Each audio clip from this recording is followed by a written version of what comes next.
오늘이 코로나 바이러스가 발생으로 인해서 미국이 락다운된 지 3개월이 이미 훌쩍 넘어서 14주째 되어가고 있습니다. 저희 교회도 지금 벌써 14주째 온라인을 통해서 예배를 드리고 계십니다.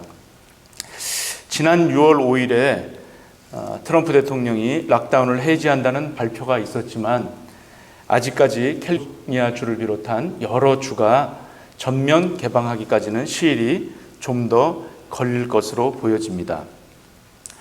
저는 이번 코로나19 사태 이후 개인적으로 큰일을 겪었습니다. 또 여러 가지 일상 속에서 크고 작은 일들을 겪으면서 가장 크게 깨달은 것이 하나가 있습니다. 바로 그것은 저 자신이 참된 예배자였는가 하는 것입니다. 팬데믹 이전까지는 그동안 너무나 제 자신이 편하게 예배를 드리지 않았나, 너무나 예배가 당연하게 여겨지지 않았는가, 또 제 스스로 너무나 형식적으로 의례적으로 예배를 드리고 있지는 않았는지 많은 생각을 하게 되었습니다.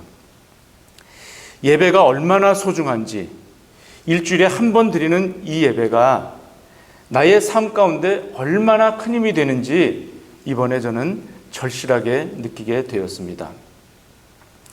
저뿐만이 아니라 여러분들도 예배의 소중함을 아마 다시 느끼셨을 줄로 압니다.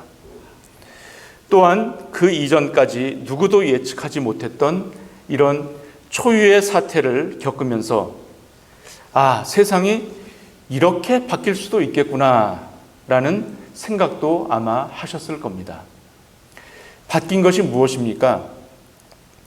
마켓을 가서 장을 보는 거, 그 이외에 그 전까지 저희들이 해왔던 일상의 모든 것들을 할 수 없게 되었죠.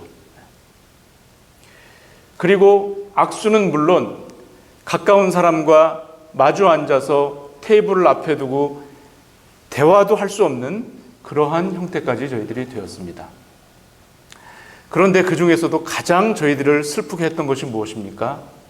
바로 주일날 함께 모여서 예배하고 또 예배가 끝난 후에 친교하면서 맛있는 점심도 나누면서 그동안 일주일에 있었던 일들을 서로 안부를 주고받고 물으면서 그 교제하던 것을 못하게 되었다는 것이 저희들에게는 정말 큰 아픔이 아닐 수가 없습니다. 그나마 문명이 발달해서 문명의 이기 가운데 인터넷을 통해서 온라인으로 예배를 드릴 수 있다는 것, 그나마 그것도 감사한 일이 아닐 수가 없습니다. 다만 우려되는 것은 온라인 예배를 통해서 자칫 영적인 생활이 게을러진다거나 예배가 소홀해지지는 않을까 하는 그런 염려입니다. 온라인 예배는 현장 예배가 아니기 때문에 장단점이 있습니다. 장점은 교회에 가고 오는 시간을 절약하고 좀 더 스스로 안전하다고 생각하는 그러한 환경 속에서 예배를 드릴 수 있다는 것이 장점일 것입니다. 그러나 아울러 단점도 있습니다. 예배의 중요한 목적 중 하나인 성도 간의 교제가 안 이루어지고 예배에 집중하기 어려울 수 있고 또 현장 예배에서만이 느낄 수 있는 그 감격과 감동, 그 생생한 은혜가 그만큼 되지 못한다는 것입니다. 하지만 저희가 잊지 말아야 할 가장 중요한 것이 무엇이냐? 그것은 저희가 교회에서 예배를 드리건 아니면 집에서 예배를 드리건 어디서 예배를 드린다고 할지라도 하나님께 영광을 돌리느냐 아니면 그렇지 못하느냐가 가장 중요하다고 여겨집니다. 오늘 본문의 제목처럼 예배를 통해서 우리가 하나님의 영광을 보느냐, 하나님의 영광 가운데 우리도 거하느냐 하는 것이 가장 중요한 문제입니다. 말씀이 육신이 되어서 우리 가운데 거하시는 그 주님을 통하여서 우리가 예수 그리스도의 영광에 다 같이 참여할 수 있다라는 사실을 오늘 말씀을 통해서 깊이 깨달으시고 하나님의 영광의 빛이 우리 가운데 비치는 놀라운 은혜의 시간이 되시기를 바랍니다. 우리가 하나님을 배우고 알 수 있는 유일한 방법이 있습니다. 무엇일까요? 바로 성경이죠. 성경을 통해서만이 우리가 하나님을 알 수가 있습니다. 이 하나님을 아는 자리, 말씀을 듣는 자리, 바로 이것이 어디입니까? 바로 예배하는 자리입니다. 이 예배의 자리를 통해서 저희는 하나님이 우리의 주인 되심을 알고 하나님이 우리의 창조자 되시고 우리의 구원자 되시며 우리의 진정한 어버이이심을 우리는 배우게 되는 것입니다. 기독교 신앙의 본질이 무엇입니까? 바로 하나님의 영광입니다. 웨스터민스터 소요리 문답 제1항에 보면 인간의 본분이 무엇이냐라고 묻는 질문이 나옵니다. 거기에 무엇이라고 되어 있습니까? 하나님을 영화롭게 하는 것이야말로 인간의 가장 으뜸이 되는 목적이다라고 나와 있습니다. 오늘 본문 12절 13절의 말씀처럼 초자연적인 힘을 빌려서 인간의 욕심을 채우려는 여느 종교와는 달리 기독교는 오직 하나님, 바로 신본주의를 토대로 세워진 확고한 신앙에서 나오기 때문에 그렇습니다. 12절 13절 한번 보실까요? 영접하는 자 곧 그 이름을 믿는 자들에게는 무엇이 되느냐? 하나님의 자녀가 되는, 얼마나 놀라운 사실입니까? 하나님의 자녀가 되는 권세를 주셨다고 하십니다. 그리고 13절이요. 시작. 이는 혈통으로나 육정으로나 사람의 뜻으로 나지 아니하고 오직 하나님께로서 난 자들이니라. 아멘. 믿으십니까? 네. 기독교는 사람이 만든 종교가 아닙니다. 사람의 유전을 통해서 사람의 전통을 통해서 나온 종교가 아닌 오직 하나님, 오직 그리스도를 통해서만이 저희들의 신앙이 존재한다라는 것입니다. 지금과 같이 코로나19로 인해서 위험하고 또 어려운 때에 온라인으로 예배를 드리던, 현장에 나와서 대면 예배를 드리던 앞으로 우리에게는 지금보다도 더 어려운 어떤 상황들이 닥칠지 모릅니다. 저희들이 이러한 것이 올지라고 전에는 저희가 생각이나 했습니까? 전혀 예상치 못했었습니다. 그런데 어떠한 상황 가운데서도 저희들은 어떻게 하라고요? 히브리서 10장 25절에서는 이렇게 말씀을 하십니다. 모이기를 패하는 자들의 어떤 습관과 같이 하지 말고 그날이 가까울수록 서로 권하여 모이기를 힘쓰라 라고 말씀을 하고 계십니다. 서로 격려해서 모이기를 더욱 힘쓰고 예배하는 자리로 나가야 되는 줄로 믿습니다. 그래서 우리가 예배드리는 이 시간, 일주일에 한 번 예배드리는 이 한 시간이 그래서 얼마나 소중하고 얼마나 감사한 일인지 저희들이 뼈저리게 느껴야 될 줄로 믿습니다. 그럼 이처럼 소중한 예배를 저희들이 이 한 시간을 어떻게 예배드리는 것이 정말 잘 드리고 이 시간을 내 것으로 만들 수 있느냐, 그 자세에 대해서 한번 저희들이 알아봐야 될 것 같습니다. 첫 번째, 예배에 임할 때, 즉 말씀을 들을 때에 하나님의 절대자의 명령으로 여겨야 된다. 우리 다 같이 한번 해보실까요? 절대자의 명령이다. 절대자의 명령이다. 예, 하나님의 말씀은 절대자의 명령입니다. 여러분들은 하나님께서 절대자이심을 믿으십니까? 아멘. 네, 하나님은 전지전능하시며 스스로 계신 분이십니다. 무에서 유를 창조하시고 멸하기도 하시고 살리기도 하시고 죽이기도 하시는 분이십니다. 그래서 세상의 모든 만물이 하나님의 주권과 주관하에 또 공의하에 달려 있습니다. 그리고 하나님께서는 선하십니다. 진리 자체이십니다. 그래서 하나님께서 하시는 모든 일은 다 선하시며 모든 것이 옳은 것입니다. 거짓이 없고 틀림이 없습니다. 그렇기 때문에 우리는 하나님의 명령에 절대 순종해야 될 줄로 믿습니다. 왜 그렇습니까? 그것이 사는 길이기 때문에 그렇습니다. 이 말씀이 우리를 살리기 때문에 그렇습니다. 이 말씀 속에 생명이 있기 때문에 그렇습니다. 인류의 처음 죄악이 들어온 이유가 무엇입니까? 바로 말씀을 거역했기 때문에, 말씀을 어겼기 때문에 바로 인류의 처음 죄악이 들어오지 않았습니까? 그리고 그 결과가 무엇입니까? 인간은 영원히 살 수 없고 육의 죽음을 맛보아야 했습니다. 그리고 오늘날과 같은 그 세상의 모든 죄악된 것들이 그 결과물인 것입니다. 인간 세상에는 공의가 없고 개인의 욕심과 이기심이 들어가 있기 때문에 진리가 없고 불법이 자행됩니다. 그러나 하나님의 주권은 진실하시며 공의로 세상을 판단하십니다. 바로 우리는 예배에 임할 때 절대자가 되시는 그 주님의 명령, 그러한 말씀으로 저희들이 받아야 될 줄로 믿습니다. 두 번째, 보물을 받는 자세여야 합니다. 한번 다 같이 해보실까요? 보물을 받는 자세. 네, 보물을 받는 자세. 여러분들은 아마 목소리가 작으신 거 보니까 집에 보물을 숨겨둔 게 없으신가 봅니다. 네. 여러분들 가지고 계신 보물이 있으세요?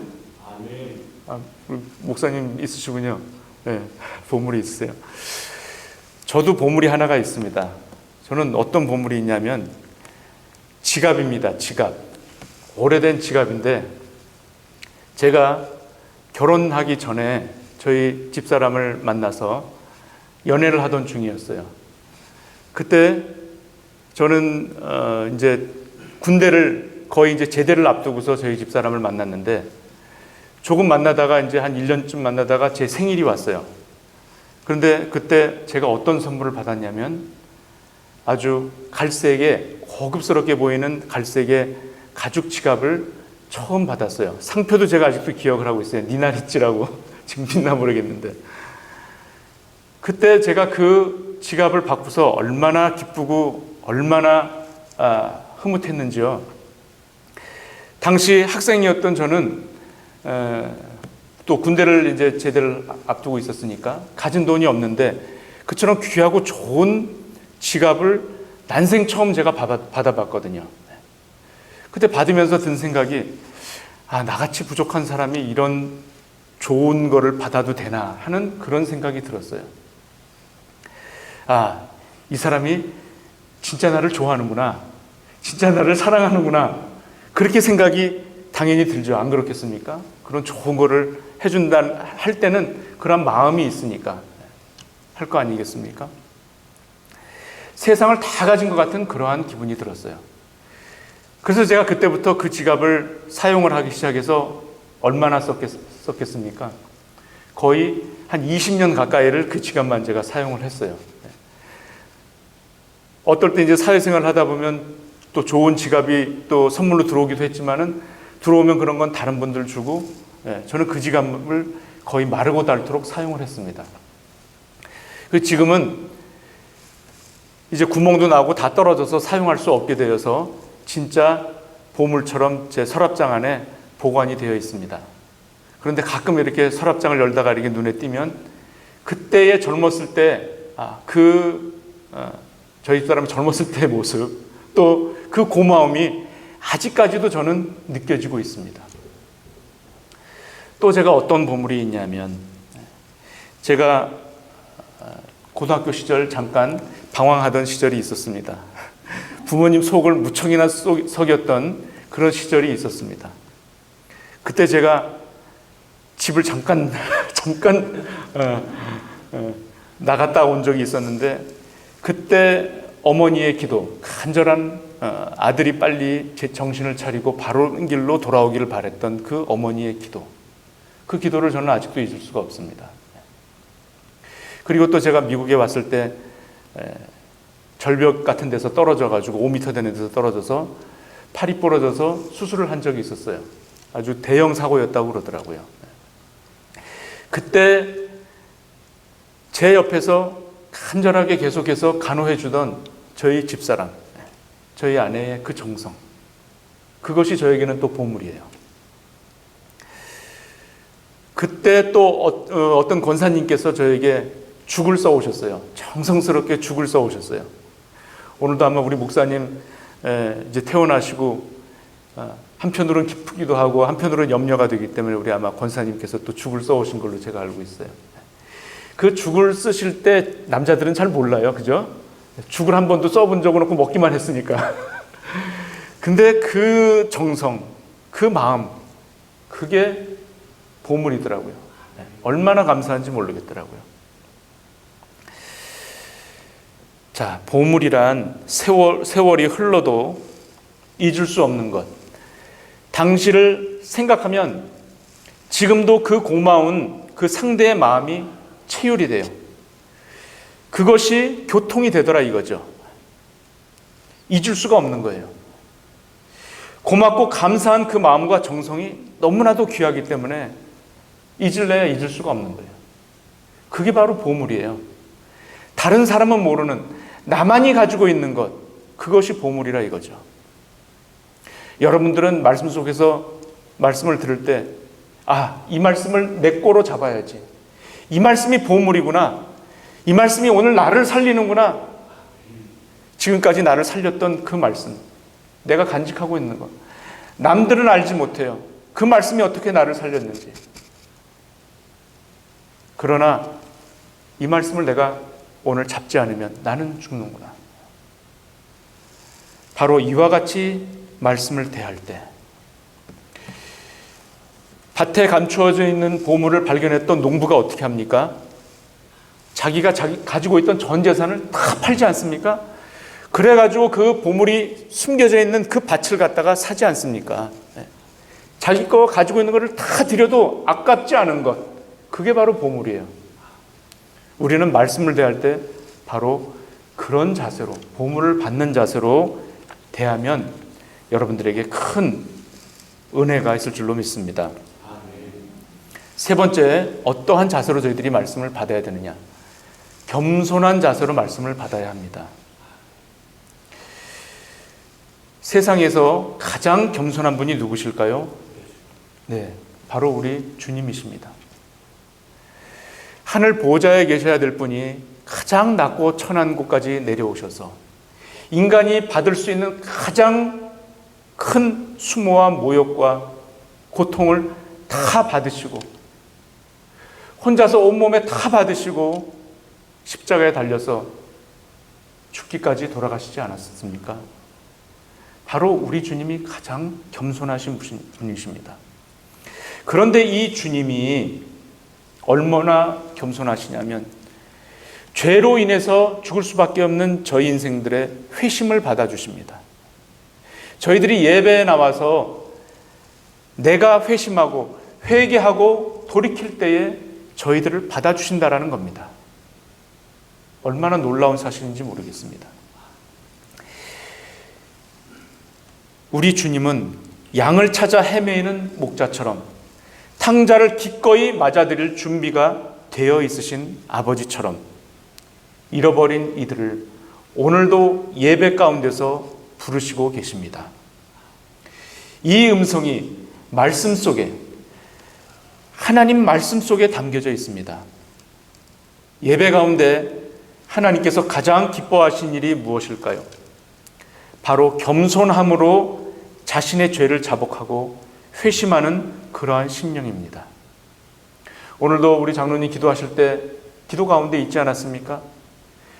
이전에 우리가 잘못했던 것들 발견하게 하시고 다 내려놓게 해달라고, 그리고 새롭게 해달라고, 바로 그러한 자에게 주님께서는 기꺼이 성령을 부으실 줄로 믿습니다. 그래서 저는 예배를 한마디로 이렇게 표현하고 싶습니다. 드리고 받는 것이다. 드리고 받는 것. 오늘 아침에 교회를 나오기 전에 아침 식사를 하면서 집사람과 어떻게 하다 보니까 그런 얘기를 하게 됐어요. 머리가 아파요. 머리가 아프면 뭐를 먹습니까? 머리 아픈 약을 찾아서 먹습니다. 타이레놀이라든지 진통제를 찾아 먹습니다. 저희들은 어디가 아프거나 하면 일단 약부터 찾아 먹고 해요. 그리고 몸에 뭐가 좋더라? 누가 그랬는데 뭘 먹으면 몸에 굉장히 좋대. 그래서 몸으로 일단 다 받아들이려고 그래요. 끌어다 넣으려고 그래요. 그런데 병원에 가서 물어보면 뭘 먹으라고 하기 전에 몸에 있는 것부터 빼내려고 합니다. 제거시키려고 하죠. 우리는 먼저 받기 전에 빼는 거를 잘해야 돼요. 신앙생활도 가만 보면 덧셈만 잘한다고 되는 게 아니더라고요. 계속 좋은 말씀 많이 듣는데 머리는 커지는데 내 속에 아직도 잠겨져 있는, 내재되어 있는 못된 습관, 게으름, 욕심, 이런 것들은 뺄 생각을 안 해요. 하나도 뺄 생각을 안 하고 그냥 좋은 것만 받으려고 그러죠. 근데 보면 내가 지금까지 습관화되어 있고 고정화되어 있고 묵혀있던 것들을 우리는 먼저 내보낸 다음에 받아들이면 그것은 정말 빈 공간 안에 좋은 자리에 차지하게 되겠죠. 그래서 예배를 드리는 것도 저는 드리고 받는 것이다. 내 것을 드리고 하나님의 것으로 채우는 시간이 바로 예배인 줄 믿습니다. 그럼 내 것을 무엇을 드리느냐? 드리라고 그러니까 저는 돈이 많이 없는데요. 그래서 저는 헌금을 낼 게 없어서 교회를 못 가요. 이런 분들이 있어요. 교회 와서 헌금 많이 드리라고 누가 그러던가요? 아니잖아요. 정성껏 아버지 앞에 나오는 감사한 마음으로 드리는 그 예물도 사실은 따지고 보면 하나님 거 아닙니까? 내 거가 아니에요. 그거는 진짜 내 거는 뭡니까? 하나님께서 심겨주시지 않은 악한 쓴뿌리, 엉겅퀴와 같은 것들, 그것은 내 속에서 내가 만든 거예요. 하나님께서는 전혀 그것을 우리 가운데 심겨주신 적이 없어요. 우리는 내가 가지고 있는 그것을 내놔야 돼요. 말씀 속에서 발견을 해야 돼요. 내 고집, 내 생각, 내 자랑, 내가 지금까지 갖고 와 있던 내 자존심, 죄질 생각, 욕심, 이러한 것들을 예배를 드리면서 아버지 앞에 내놔야 돼요. 고백하는 게 먼저예요. 그러면 그것이 내놓아지면 우리 가운데 하나님께서 좋은 자리에 앉게 되십니다. 내 것을 먼저 내놓은 다음에 하나님 것이 우리 가운데 들어오시게 되면 찬송도 그런 찬송이 있지 않습니까? 좋은 자리 드리고 하나님께 우리 속에 있는 좋은 자리를 드리는 겁니다. 그렇게 될 때 내가 살 수가 있습니다. 내가 살 수 있도록 하나님께서는 우리 안에 거하실 수가 있는 것입니다. 그리고 부모의 마음을 헤아릴 공간이 생기게 되는 것입니다. 바로 예배를 드릴 때 겸손해지면 진짜 백이 보물을 담아둘 수 있는 그러한 공간이 생기는 줄로 믿으시기 바랍니다. 하나님 앞에 예배 드릴 때 우리 자랑할 게 아무것도 없지 않습니까? 하나님, 죄인이 왔습니다. 무조건 제가 잘못했습니다. 하나님, 저는 부족합니다. 하나님, 제발 저 좀 도와주세요. 하는 이러한 간절함이 있을 때, 이런 겸손함이 있을 때 그런 자에게 하나님께서 은혜를 베풀어 줄 줄로 믿습니다. 내가 죄인임을 깨달을 때, 나의 무가치함을 느낄 때, 나의 한계를 느낄 때, 내가 겸손해질 때, 그때야 비로소 하나님의 거룩함을 느끼게 되고 하나님의 의를 깨닫게 되고 우리가 하나님의 영광을 보게 될 줄로 믿습니다. 이제 우리가 예배가 우리에게 얼마나 소중한지, 예배를 생명처럼 소중하게 여겨야 하는 이유가 발견이 되어지셨다면 말씀을 대할 때 우리 다 같이 한번 다시 해볼까요? 처음에 뭐라고 그랬습니까? 절대자의 명령으로 여긴다. 시작. 절대자의 명령으로 여긴다. 두 번째, 무엇을 받는 자세라고요? 보물을 받는 자세. 그 다음에 세 번째 뭐라고요? 겸손한 자세로 예배에 임한다. 명심하시고 우리에게 복 주시기를 원하시는 하나님의 은혜와 사랑과 평강의 복으로 함께 하시어서 하나님의 자녀된 권세자로 이 세상을 승리하시며 살아나가시는 저와 복된 저와 여러분들의 삶이 되시기를 간절히 축원드립니다. 우리 다 같이 잠깐 기도하십니다. 다윗의 자손 예수 목자이신 어린 양 진실